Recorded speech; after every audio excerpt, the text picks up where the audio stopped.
ఏమంటివి జాతి నెపమన సోత శుద్ధులకిందు నిలువ అర్హత లేదందువా. ఎంత మాట ఇది క్షాత్ర పరీక్షయే గాని క్షత్రియ పరీక్ష కాదే. కాకూడదు, ఇది కుల పరీక్షయే అందువా. నీ తండ్రి భరద్వాజుని సంభవం ఎట్టిది.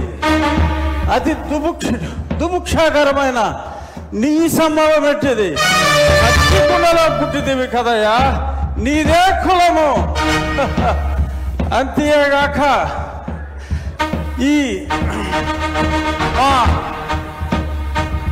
కుల గురువైన వశిష్ఠుడు దేవకీ వేషయగు వరసి పుత్రుడు కాడా, ఆయనదే కులము.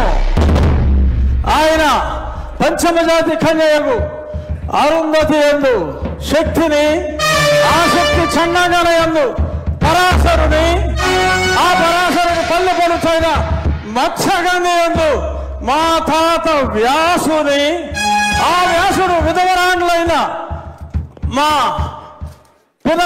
పితామహి అంబికతో, నా తండ్రిని పితామహి అంబాలికతో, నా పినతండ్రి పాండురాజును, మా ఇంటి దాసితో ధర్మ నిర్మాణ సరుడని మీ అందరితో కీర్తించబడుతున్న ఈ విదురదేవుని కనలేదా? నాతో చెప్పిందేమయ్యా. బట్టి క్షత్ర బీజ ప్రాధాన్యములతో సంకరమైన మా గురువంశము ఏనా